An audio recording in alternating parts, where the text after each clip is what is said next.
네, 오늘 이 이야기는 소위 예루살렘 공의회라고 불리는 회의입니다. 예루살렘 회의, 예루살렘 공의회. 공의회라고 부르는 이유는 Church Council. 이후에 이제 교회사 속에서 여러 이제 공의회들이 있었고 여러 교회 회의들이 있었는데 그런 회의들의 원형이 되는 그런 회의들의 모체가 되는 그런 역사적인 회의이기 때문에 그렇습니다. 여러분 잘 아시다시피 삼위일체라는 단어는 성경에 나오지 않는 단어이지만 그것을 우리의 믿음의 내용으로 승인하고 확정하고 그것을 결의한 그런 회의가 있죠. 니케아 공의회에서 그것을 결의하였고 그때 이제 믿는 우리의 내용들을 정리한 것을 니케아 신조 이렇게 부릅니다. 우리는 하나님을 성부 하나님, 성자 예수 그리스도 그리고 성령 하나님을 동일한 분, 한 분이시지만 동일한 본성을 지니신 분이라고 믿는다. 이제 이런 크리드 신조들을 만들게 되죠. 회의 중에. 그리고 그 이후에도 또 여러 논쟁들이 있었지만 또 대표적인 논쟁이 그리스도는 어떤 분이시냐라는 것과 같은 논쟁들입니다. 그리스도는 하나님이시냐 아니면 그리스도는 사람이시냐 아니면 하나님이시기도 하시고 사람이시기도 하신다면은 그분은 어떠한 본성이 어떠한 형태로 결합되었는가, 어떠한 형태로 조합되었는가, 새로운 본성이 되었는가, 별의별 의견들이 막 일어났는데 그것을 여러 수십 년 또 100년 이상 걸리는 그런 논쟁들을 통하여서 칼케돈 공의회에서 이것을 또 믿음의 내용으로 확정을 했습니다. 예수 그리스도는 신성과 인성 모두에 있어서 참 하나님이시고 참 인간이시다. 이런 내용들을 공의회, 회의를 거쳐서 결의를 하게 됩니다. 그것의 원형이 되는 회의, 그것의 원형은 어떤 본을 따를 것인가 라는 부분이 이제 이 예루살렘 회의로부터 시작을 하는 것이라고 보는데요. 사실은 우리가 속해 있는 이 장로교라는 이 시스템도 여러 가지 회의체로 구성이 되어 있습니다. 우리 교단 내에 1년에 한 번 모이는 이제 총회, 이제 제너럴 어셈블리라고 부르는 총회 이제 모임이 있고요. 여러 가지 결의를 하죠. 그리고 이제 지역 단위로 구성이 되어 있는 노회, 이제 목사의 멤버십은 노회에 있죠. 그리고 교회로 담임 목사를 파송하는 이제 그런 역할을 하는 노회가 있습니다. 그리고 당회는 또 어떤 뭐 한 목사의 뭐 소유라고 얘기할 수 없도록 당회 또한 당회가 구성이 되어서 교회는 여러 가지 회의들을 통해 이 공동체가 나아갈 방향들을 결정하고 함께 쉐어합니다.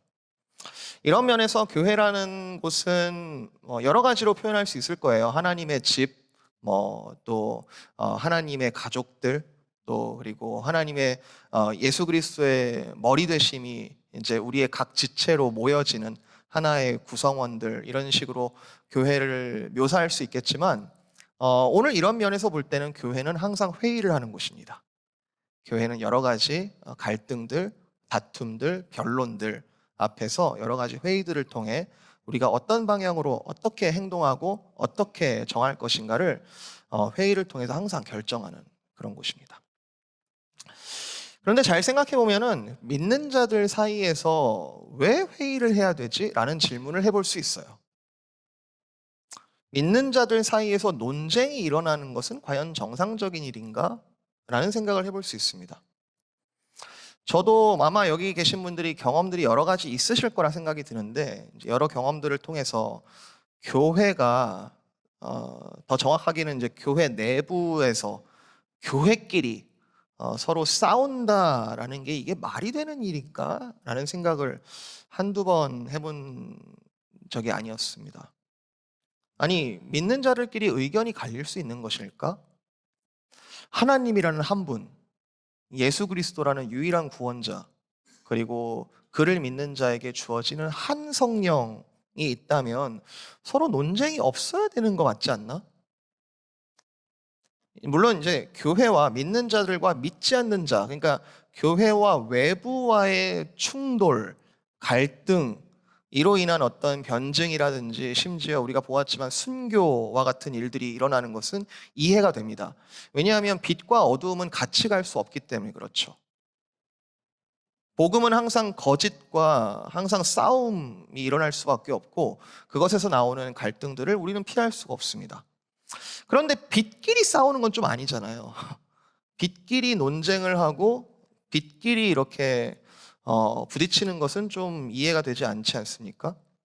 가끔씩은 굉장히 치열하게, 가끔씩은 볼상사납게 세상 사람들이 보기에도 참 이런 논쟁이 있는 건 참 부끄러운 일이다라는 생각이 들 정도로 그런 모습을 보면은 더더욱 그런 생각이 듭니다.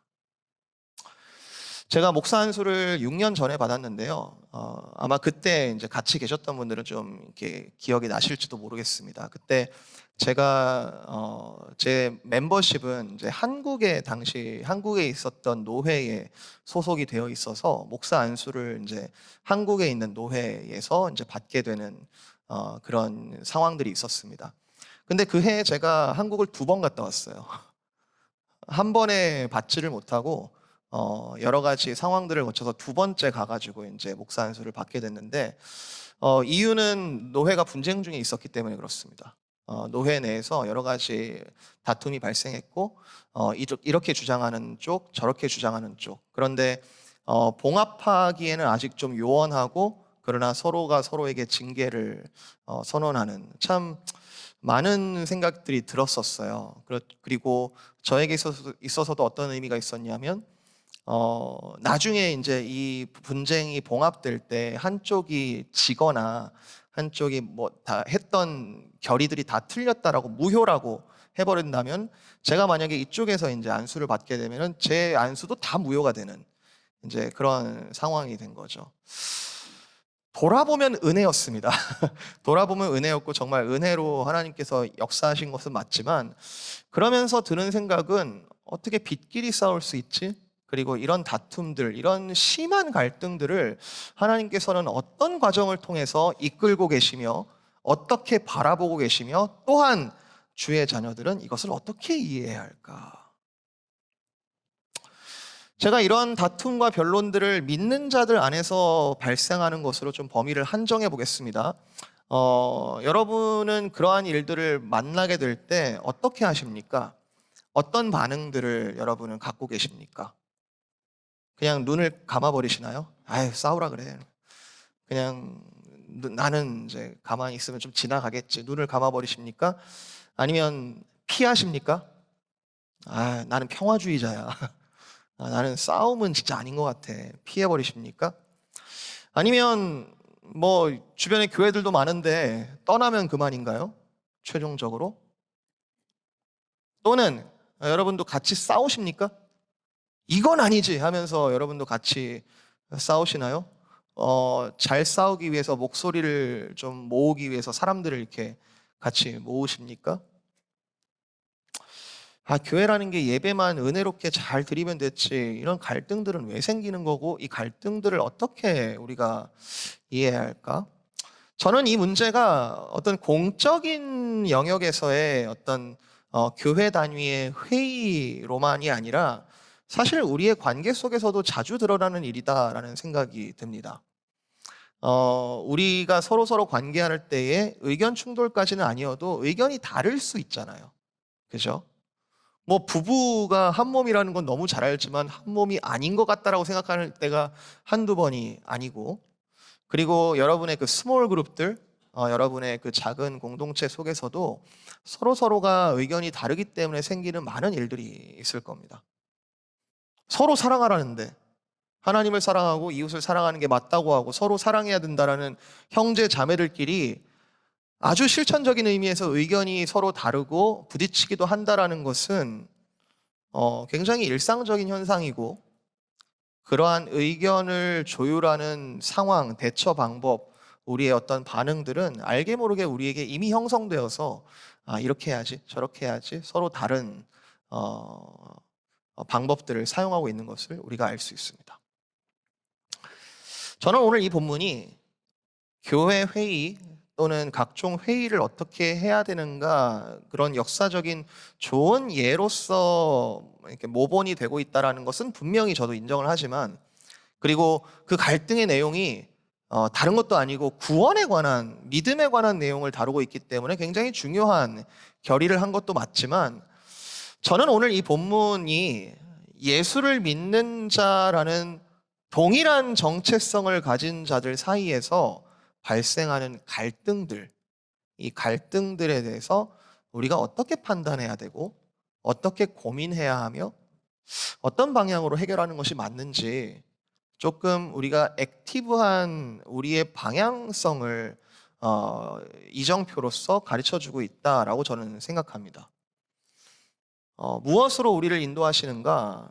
이 키워드는 진리와 사랑인데요.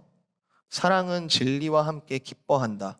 이 진리는 따로 떨어져서 움직이는 것이 아니고, 사랑은 따로 떨어져서 우리가 착한 사람들만 하는 덕목이 아니고, 이 진리와 사랑이라는 것은 창조주 하나님의 성품이자 예수 그리스도 사건의 핵심이고, 그리고 결국에는 성령께서 우리 안에 내주하실 때 맺혀지는 열매들일 건데, 이게 이런 갈등 상황들 속에서 실제적인 상황에 어떻게 사용되고 드러나는지 아주 좋은 예로 우리 성경을 통해서 우리에게 기록되어 보여주고 있다.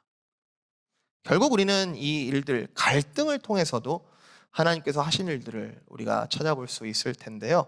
자, 이 두 가지 중에 먼저 진리라는 것을 한번 살펴보겠습니다. 자, 오늘 설교 제목에도 제가 붙였지만, 예루살렘 회의에서 볼 수 있는 중요한 원리는 모인 사람들이 어떻게든 진리를 끝까지 지키려는, 어떻게든 진리를 포기하지 않으려는, 어떻게든 이 진리를 찾아내고 수호하려는 그런 노력이 있었다는 겁니다. 그러니까 싸우는 거 싫어 하면서 그냥 난 저거 싫어라고 그냥 눈 감고 덮어두는 것이 아니라, 되게 평화주의자들은 큰 욕을 안 먹어요. 왜냐하면 갈등 상황에 아예 들어가질 않으니까. 근데 그러면 이 예루살렘 회의는 싸우기 좋아하는 사람들이 모인 건가? 그게 아니라 진리를 끝까지 지켜야 한다라는 사람들이 모여서 지금 이 상황이 펼쳐지고 있는 것이죠. 저는 이방인도 할례를 받아야 한다라고 주장했던 그 유대파 그리스도인들의 그 주장은 결국은 틀린 것으로 이제 판명이 나기는 했었습니다만, 그렇게 주장을 하고 있는 그 과정, 의도는 충분히 이해가 갑니다. 왜냐하면 이 유대인들은 이스라엘 민족 종교 차원에서 우리의 그 하나님, 우리의 그 여호와 하나님께서 그 아들을 보내셔서 그 그리스도를 내가 믿는다, 이 믿음이 이거거든요. 그러니까 유대인이면서 그리스도인이 되었다라는 의미는, 내가, 우리 민족이 믿고 있었던 그 여호와 하나님께서 아들을 보내셨는데 그가 예수다라는 것을 인정하는 믿음이에요. 그러면 같은 논리로 그리스도를 믿는다면 그 여호와 하나님이 하신 일들을 다 인정해야 되는 것이고, 그 여호와 하나님께서 모세를 통하여 주신 율법을 지키는 게 당연하지 않겠냐라는 논리인 거예요. 5절, 바리새파 중에 어떤 믿는 사람들이 일어나 말하되 이방인에게 할례를 행하고 모세의 율법을 지키라 명하는 것이 당연하다. 이해가 되어지는 말이고 의도는 나쁘지 않습니다만, 그러나 이 유대파 그리스도인들의 신념, 그리고 이들의 주장, 이들의 믿음은 다시 한번 진리에 의해서 교정되어야 했습니다. 너무나 익숙한 옷이죠. 유대인들에게는 너무 익숙한 옷이에요. 할례 너무나 당연한 거고요. 율법 지키는 건 너무 당연한 얘기인데, 많은 변론들이 일어나다가 유대인 중에 유대인, 사도들의 사도였던 베드로가 이제 일어나서 말을 시작하는 겁니다. 7절, 베드로가 일어나서 말을 합니다. 형제들아, 너희도 알지만 하면서 이야기를 푸는데, 이게 이방인 고넬료에게 성령을 부어주시는 것을 베드로가 직접 목격한 것을 예루살렘에게 보고를 한 지 약 10년 정도 지난 시점입니다. 그때 이야기를 지금 다시 꺼내는 거예요. 너희도 알지 않니? 이방인에게도 성령 내리시는 것을 내가 보았고, 그리고 수많은 증거들도 있고, 내가 예루살렘에 공식적으로 보고하지 않았냐.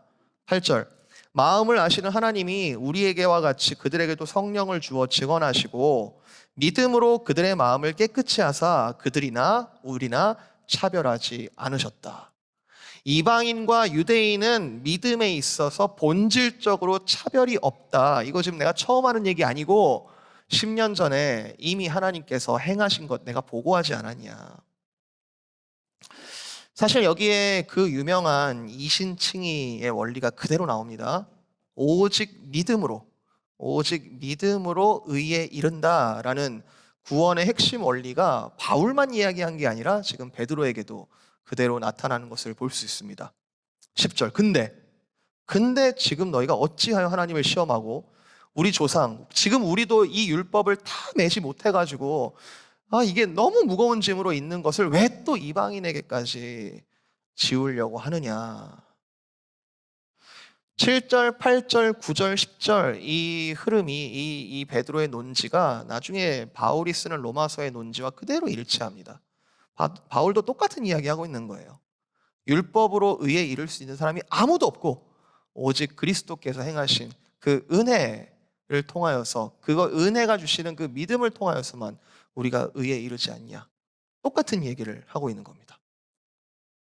자, 여기서 중요한 것은 이게 지금 베드로의 개인 경험이라 말할 수도 있고 또는 베드로가 좀 특별한 특심이 있어서 내가 이것을 발견했다라고 사람들에게 주장하는 그런 시간이 아니라 이 모든 것의 진위 여부는 진리로 판단할 때 이것을 이 사도들과 선교사들과 장로들은 성령께서 그것을 지지하는가를 굉장히 중요한 증거로 보고 있다는 겁니다. 성령께서 무엇을 지지하시는가? 이방인에게도 구원을 베푸셨다. 뭘로 알 수 있나? 뭘로 증거하는가? 성령께서도 그들에게 성령이 내리신 것을 우리가 보지 않았냐? 너무 단순한 얘기인데요. 할례를 받지 않은 이방인이 구원을 받은 증거로서 성령이 내리셨다면 더 이상 할례는 조건이 아닌 거죠. 그렇죠? 이게 베드로의 이야기이기도 하고 바울의 이야기이기도 합니다. 더 이상 할례는 중요하지 않다. 자, 베드로가 포문을 열었어요. 그리고 12절 보시면 바나바와 바울이 선교 여행 중에 할례를 받지 않은 이방인들한테 성령이 마구 내리신 것을 정말 하나님께서 마음껏 주신 것을 증거하기 시작합니다. 사람들이 침묵하여 듣기 시작합니다. 이게 우리가 진리를 끝까지 지키는 데 있어서 첫 번째 판단 원리가 됩니다. 과연 우리가 진리라고 부를 수 있는 그것을 성령께서 어떻게 지지하시며 어떻게 일하시는가. 자, 두 번째 판단 원리는 이 성령께서 하시는 거 말고 두 번째 판단 원리는 이 야고보에게서 나오는데요. 13절 이하 말을 마침에 야고보가 대답하여 이르되 형제들아 내 말을 들으라 하면서 구약의 아모스 선지자의 말을 인용하면서 지금 우리가 하려는 이 결정이 하나님의 뜻과 일치하는가를 또 살핍니다. 말씀이 과연 그것을 지지하는가? 이미 계시를 통하여 말씀하신 그 하나님의 뜻이 지금 우리가 하려는 이 결정을 지지하는가? 여러분, 우리가 진리를 판단하고 진리를 지키려면 그 진리에 대한 기준이 있어야 됩니다. 그냥 각자가 진리야, 내가 진리야 이렇게 하는 것은 해결이 안 되고 소용이 없어요. 모두가 공통적으로 인정하려고 하는 그 진리가 있으려면 기준이 있어야 됩니다. 반대로 우리 삶에 있어서 분명한 기준이 서 있다면, 성령과 말씀이 지지하시는 분명한 기준이 서 있다면 우리는 진리를 끝까지 지킬 수밖에 없고 우리는 진리에 대해서 눈을 감을 수가 없습니다. 이런 면에서 평화주의자라는 것은 하나의 핑계일 수 있어요. 성령과 말씀이라는 기준은 진리를 지지하고 있고, 진리는 말씀이라는 이미 주어진 하나님의 뜻과 장차 열매로 알리라 라고 말씀하신 그 성령의 역사들을 통해 진리는 아예 모를 수 있는 것이 아니라, 여론에 의해서 힘 있는 사람의 것을 채택하는 것이 아니라 진리는 이 두 가지로 인해 보증됩니다. 예루살렘 회의에 모인 사도들, 선교사들, 장로들, 어떤 여론이나 다른 힘에 의해서 소위 민주적으로 해결한 것이 아니라 진리 안에서 하나로 연합되어지는 모습, 교회만의 독특한 모습을 지금 보여주고 있는 것이죠. 그리고 이것이 맞다고 여러 면에서 확증을 얻었습니다. 아, 이 여러 가지를 확인해 보니 할례는 더 이상 구원의 조건이 될 수 없다라고 분명하게, 아주 분명하게 결의를 하고 있는 것이죠. 자, 이것을 우리의 삶에 우리가 적용을 해볼 때 저는 좀 이런 질문을 던질 수 있겠습니다. 우리는 어떠한 갈등 상황과 어떠한 판단이 필요한 문제 해결에 있어서 삼위일체 하나님을 최고의 판단 근거로 과연 두고 있는가? 이걸 다른 단어로 이런 식으로 말할 수 있어요. 다른 교리적인 표현으로 다르게 말할 수 있어요. 나는 과연 삼위일체 하나님께 진심으로 복종하는가? 나는 그분을 진짜 믿는가? 그분의 말씀, 그리고 그분의 성령을 통하여 하시는 그 행하심을 정말로 인정하며 그분을 높이고 있는가? 나는 그것을 가지고 이 갈등 상황에 대하여 고민하고 있는가? 이 현대 사회는 자기 경험이 최고라고 이야기하고, 그리고 그 경험들에 대해서 서로 비난하면 안 된다고 얘기하고, 그리고 그러한 자유를 가지는 시대라고 말을 합니다. 근데 저는 여러분 믿는 분들에게 예수 그리스도를 나의 주인으로, 나는 죽고 그가 내 안에 사시는 새로운 정체성을 입은 여러분에게 다시 한번 되묻고 싶습니다. 사사기 마지막에 그때의 왕이 없으므로 각자의 소견대로 사는 그 시대가 정말 자유했는가라고 묻고 싶습니다. 폭력적으로나 공격적으로 서로 막 비난을 하는 것은 굉장히 무례한 일이겠지만, 진리의 성령께서 말씀을 통해 우리에게 여러 가지로 확증하시는 바, 우리를 툭툭 치시면서 일어나라고, 깨어 있으라고, 이거 아니다라고 말하는 것에 대해서 여러분 그것을 폭력적으로 느끼십니까?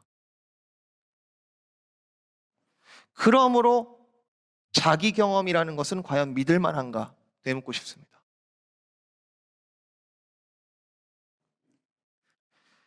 앞선 세대가 다음 세대에 대해서 마음대로 판단하고 말이 안 통한다, 비난하고 선을 그어버리는 태도, 만약에 그것이 진리에서 비롯된 말이라면 귀를 닫고 있는 다음 세대가 문제이겠지만, 온전한 진리가 아닌 경험에서 비롯된 신념과 편견에서 비롯된 말이라면 다소 유감스럽고 굉장히 우려스럽습니다. 할례를 지켜야 한다는 너무나도 당연한 이 원리는, 이 전통은 진리에 의해서 재평가되었어야 했습니다. 사실 다음 세대도 마찬가지예요. 진리를 견지하려는 태도가 빠진 이전 세대에 대한 무작정 거부하는 것은 상당히 우려스럽습니다. 전통이 틀리다라고 말을 하려면 진리 안에서 말을 해야 하는 것이죠. 과연 나는 내가 가진 생각과 신념과 태도를, 그리고 우리 공동체는 여러 가지 갈등 상황에 대해서 부부 안에서, 그리고 나의 자녀와 그 부모 사이에서 그 모든 갈등 상황을 그리스도 안에서 드러나는 그 진리로 끊임없이 재평가하고 있는가? 내가 최종적인 진리는 아니다라는 끊임없는 자기 부인, 그리고 그리스도를 향한 개방성 속에서 진리 되시는 그리스도를 더욱더 알고 그분만을 따르려는 노력, 우리는 진리를 끝까지 붙잡도록 부르심을 받은 사람들 아닌가요? 오늘 이 말씀을 듣고 여러분이 나아가서 그러면 나 이제부터 진리로 행해야지, 내가 진리 뭔지 찾아내야지, 그거 가지고 한번 싸워봐야지 라기보다는, 그리스도께서 우리를 진리로 강권하고 계시고 진리를 보게 하시고 진리로 하여금 우리에게 행동하게 하신다는 그 부분이 더 중요할 겁니다. 그렇게 하지 않을 수 없는 사람이다 라는 것이죠. 두 번째, 이 진리와 더불어서 또 하나의 중요한 원리는 사랑인데요. 진리라는 면에서 비추어 보면은 유대파 그리스도인들의 주장은 완전히 틀렸습니다. 할례에 대해서는 더 이상 주장하면 안 돼요. 완벽하게 진 거예요. 마치 이방인은 승리한 것 같고 유대인들은 게임에서 진 것 같은 약간 그런 구도가 형성이 됐어요. 19절. 그러므로 내 의견에는 이방인 중에서 하나님께로 돌아오는 자들을 더 이상 괴롭게 하지 말자. 야, 유대인들아, 이제 더 이상 그런 얘기 하지 말고 지금 여기서 결정한 대로 더 이상 괴롭게 하지 말고 너희가 틀렸어라는 이제 이런 결정인데요. 근데 여기에 붙은 20절이 굉장히 독특합니다. 20절. 그런데 이방인들에게 요 몇 가지를 하지 말라고 하자 하면서 네 가지를 이야기하는데요. 하나는 우상 숭배를 하지 말게 하라. 우상 숭배하지 말게 하고 음행을 하지 말게 하고, 음행이라는 것은 단순한 어떤 섹슈얼한 문제뿐만 아니라 부도덕한 모든 것들을 포함하겠죠. 목매어 죽인 것, 목매어 죽인 우상에게 바쳐진 제물들이 있는데 피를 빼지 않고 그대로 이제 죽여서 그것을 제물로 드리기도 하고 또 같이 먹기도 하는. 근데 유대인의 율법에는, 모세 율법에는 피를 절대로 먹으면 안 되거든요. 피에는 생명이 있다라고 믿기 때문에 피를 먹는 그 의식 자체는 문화적으로 허용될 수 없는 그런 모습이거든요. 목매어 죽인 것 멀리하고 또 피를 멀리하라. 방금 설명드린 것도 포함이 되겠지만 생명을 존중하고 살인을 하지 말라라고 가르치자, 이렇게 얘기를 하는 겁니다. 무슨 얘기입니까? 이 네 가지는 왜 하지 말라고 하는 걸까요? 이방인들에게. 10계명 전체도 아니죠. 차라리 10계명을 지키게 하자, 뭐 이렇게 얘기하면 오히려 좀 이해가 더 잘 될 수 있을지 모르겠는데, 이 네 가지는 10계명 중에 특정 계명들과 관련이 있는 좀 일반 율법적인 그런 얘기들을 권고하고 있습니다. 자, 역시 타협일까요? 너무 유대인들이 완전히 졌으니까 이방인들은 이방인들이 승리한 것 같고, 또는 이방인과 유대인이 결국 하나 되게 만들려면 좀 유대인들의 체면도 좀 살려주고 유대인들이 원하는 것도 조금 들어주게, 뭐 좀 이렇게 적당한 선에서 타협을 하게 하는 것일까? 이 네 가지 규제 조항은 구원의 조건으로서는 관련이 없습니다. 확실합니다. 그러니까 이 네 가지를 지킨다고 해서 구원을 더 얻거나 구원을 얻는 조건이 되는 것은 전혀 아닙니다. 이미 그것은 선언됐어요. 할례이든 간에 모든 모세 율법이든 간에 아무 구원받는 데에서는 아무 조건도 주장할 수 없다. 오직 믿음뿐이다. 이미 선언했는데, 근데 이 네 가지를 왜 그러면 권고하는가? 이 네 가지는 10계명 중에서 유대 민족의 생활상과 아주 밀접하게 연관이 되어 있는, 그러니까 유대 민족들이 요 네 가지에 더 있겠지만 이 네 가지를 위반하는 것에 대해서는 치를 떠는, 그러니까 율법의 가장 마지노선, 이거는 절대 하면 안 돼라고 말하는 그런 율법의 종류들인 것이죠. 우상 숭배, 이스라엘 백성들은 광야에서 금송아지 만들어 가지고 거기서 춤추다가 다 죽을 뻔했습니다. 음행 사건, 시딤 음행 사건에서도 볼 수 있듯이 또 멸절할 뻔했습니다. 피를 멀리하라. 피는 너무나 중요한 제사의 중요한 원리죠. 이런 유대인들이 보기에 치를 떠는 내용들에 대해서 이방인들에게 너희도 그걸 하지 말라라고 하는 것을 바울의 말을 인용하면 이렇게 해석할 수 있습니다. 갈라디아서 5장 13절. 형제들아, 너희가 자유를 위하여 부르심을 입었으나 그러나 그 자유로 육체의 기회를 삼지 말고 오직 사랑으로 서로 종 노릇하라. 이방인들아, 유대인들을 좀 배려해 주라. 그들이 그렇게 목숨처럼 여긴 그 문화, 그리고 그 전통, 물론 다 구원에 있어서는 아니겠지만 그들을 배려해 주고 생각해 주라. 그들이 왜 그 피에 대해서 혐오하고 치를 떠는지 이해해 주라. 그들이 혐오하는 것을 일부러 너희들도 어기지 말고, 너희들 자유한 거 맞지만 일부러 어기지 말고 그 앞에서는 지켜주고 포용해주고 인정해주고 사랑해주라. 사실 이건 선교적으로도 굉장히 의미가 있습니다. 그들을 인정해주고 그들의 율법을 존중하는 그 태도가 오히려 그 사방에 퍼져 있는 유대인들에게 그리스도를 전할 수 있는 또 좋은 다리 역할이 될 수 있는 것이죠. 사랑은 하나의 덕목으로 머무르지 않고 마음을 사고 있는 일이고 진리를 드러내면서 동시에 진리로 초청하는 그런 역할을 하고 있습니다. 이방인들도 자기만의 익숙한 문화들이 있을 거예요. 할례가 구원의 조건이 되지 않는다는 결정은 자기들이 원래 누려야 할 자유를 되찾은 걸 거예요. 그런데 그 자유를 얻었다고 해서 이 사도들이, 그 장로들이 권고하는 것은 주 안에서 하나의 구원을 얻은 자들은 서로 사랑할 의무가 있다. 서로를 배려하고 서로에 대해서 생각해 줄 의무가 있다. 즉, 또 다른 의미에서의 익숙한 삶의 형태, 그것은 내가 진리만을 견고하게 지키려는 어떤 경직성에서만 나타나는 것이 아니라 사랑 안에서 굉장히 유연한 모습을 가지는 것이 그리스도인의 또 다른 모습이다. 본질은 타협할 수 없지만 비본질은 공동체의 유익을 위하여 사랑으로 양보할 수 있다. 앞서 제가 세대를 나누어서 세대 갈등에 대해서 말씀을 드렸으니 좀 이어서 제가 적용을 해보겠습니다. 앞선 세대는 다음 세대의 행태가 과연 진리 안에서 용인할 수 없는 것인지 또는 사랑 안에서 용인할 수 있는 것인지 살펴보아야 합니다. 기준은 내가 아니라 그리스도에 있습니다. 그리스도께서 얼마나 진리와 타협하지 않으셨고 얼마나 비본질에 있어서 사랑을 풍성하게 나누셨는지 그 기준에 의해서 다음 세대를 판단해야 합니다. 앞선 세대가 겪었던 역사, 앞선 세대가 겪었던 경험들 역시 보조적으로 사용될 수 있습니다.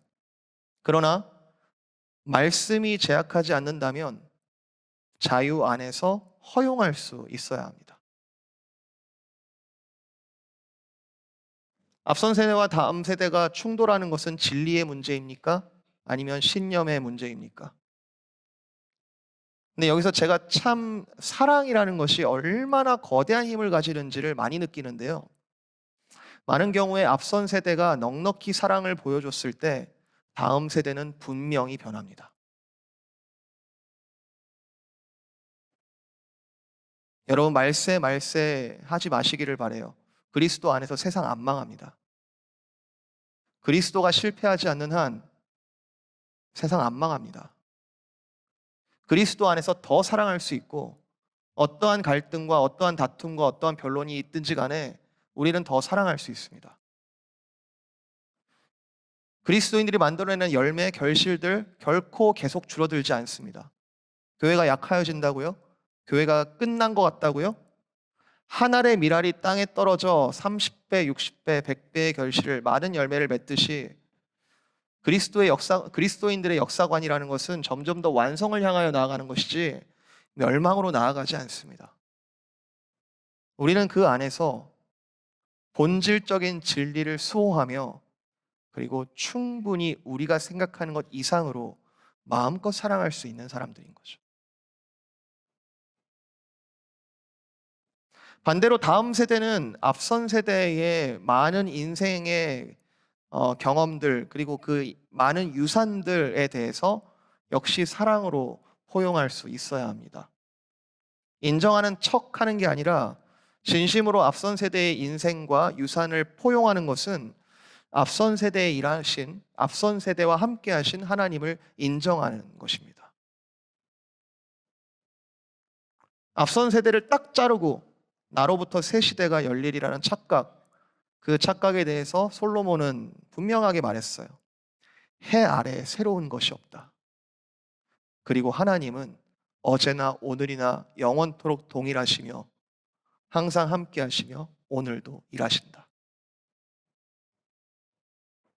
부모를 공경하라라는 계명은 조금 연장해서 생각해 보면 그 부모를 주신, 그 부모 세대를 주신 하나님에 대한 인정인 것이거든요. 역시 이 사랑을 해야겠다라는 이 우리의 자연스러운 다짐도 사실은 그리스도께서 성령을 통하여 우리에게 강권하시는, 그렇게 하지 않을 수 없는 변화된 자가 보일 수밖에 없는 모습일 것입니다. 자, 이 두 가지를 정리하면 예루살렘 공의회에서는 다른 어떠한 요인이 아니라 하나님께로부터 나온, 그리스도로부터 나온 성령이 인도하시는 진리와 사랑으로 많은 다툼과 변론들을 정리하는 모습을 보입니다. 타협하지 않으면서 굉장히 지혜롭고 아름다우면서도 굉장히 사랑스러운 결정들을 내립니다. 이것을 다른 말로 하나님 나라의 임재, 그리고 하나님 나라의 확장이라고도 우리는 표현할 수 있을 거예요.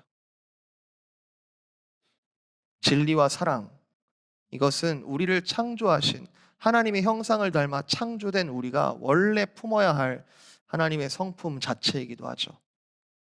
출애굽기 34장 6절, 여호와께서 그의 앞으로 지나가시면서 선포하시되 여호와라 여호와라, 자비롭고 은혜롭고 노하기를 더디하시고 인자와 진실이 많은 하나님이라. 인자와 진실, 오늘 우리가 나눈 단어로 바꾸면 사랑과 진리일 겁니다. 가장 중요한 것은 이 인자와 진실이 많으신 하나님께서 가장 역사의 정점에서 하신 일, 그리스도의 십자가 사역이 바로 이 진리를 절대로 타협하지 않으시는 그리스도의 하나님의 성품을 그대로 보여주고, 그리고 자신을 내어서 사랑으로 모든 이들을 넉넉하게 내어주신 그 일이라는 것이죠. 여기서 그리스도인들은 그리스도와 함께 죽고 그리스도와 함께 살아난 이 그리스도, 변화된 그리스도인들은 여기서 삶의 방향을 배웁니다. 아, 십자가 지는 게 맞구나. 그리스도의 남은 고난을 나에게 채워서 걸어가는 것이 맞구나. 그것이 진리를 끝까지 수호해야 할 우리의 태도구나. 동시에 아, 저렇게 내어주는 것이 사랑이구나.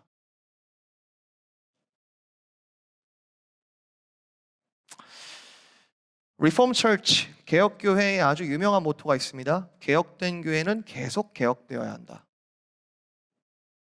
어떤 원리로요? 어떤 원리로 계속 개혁되어야 되죠? 진리와 사랑으로 말이죠. 그리스도가 다시 죽지 않는 한 그리스도의 몸된 교회는 어떠한 경우에서도 실패하지 않고, 개혁된 교회는 그 안에서 많은 다툼과 변론이 일어나는 일이 있다 하더라도 역사를 주관하시는 하나님에 의해 진리로 계속해서 교정을 받을 것입니다. 개혁된 교회는 세상 어디에서도 찾아볼 수 없는 사랑으로 서로 배려하며 가장 큰 힘, 세상을 바꾸는 가장 큰 힘, 가장 큰 능력으로 든든히 설 것입니다. 조금 오랜 시간이 걸린다 하더라도 진리와 사랑은 결국 승리할 것입니다. 절대로 하나가 될 수 없다 여겨지던 이방인과 유대인은 주 안에서 하나가 될 것입니다.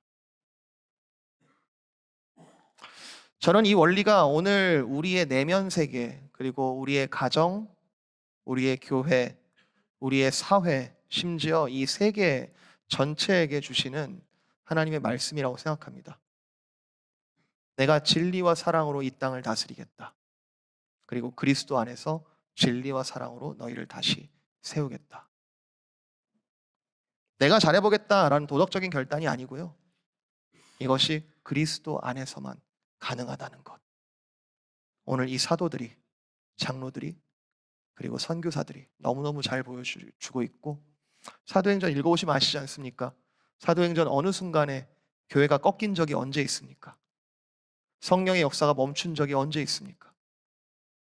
교회가 순교를 당하고 여러 가지 박해와 핍박과 환난이 있다 하더라도, 그리고 그 가운데 여러 가지 흩어지는 상황들이 있다 하더라도 진리와 사랑은 끊어지지 않았고 계속하여 성령의 역사는 진전하고 있습니다. 그 가운데 이런 회의가 있었고 또 이후에 이제 벌어질 바울의 2차, 소위 2차, 3차 전도 여행 여전히 진리와 사랑으로 주님께서 인도하시는 것을 우리가 볼 수 있죠. 오늘 이 시간이 그리스도 안에서 우리를 계속해서 강권하신다라는 그 사실을 우리가 있는 그대로 인정하고 받아들이는, 그리고 갈등들을 만날 때 주님을 높이는 그런 모든 성도님들 되시기를 주님의 이름으로 축복드립니다.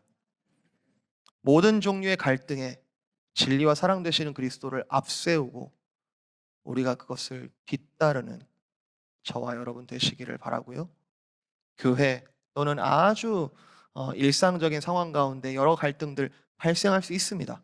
그런데 그 갈등들 속에서 그리스도인을 통해 하나님께서 진리와 사랑을 보여주신다면, 그리고 그러한 승리를 우리에게 맛보게 하신다면, 그 복을 누리는 것이 우리의 가장 큰 복된 모습 아닐까요? 그러한 은혜가 저와 여러분에게, 이 교회의 모든 권속들에게 있기를 주님의 이름으로 축복드립니다.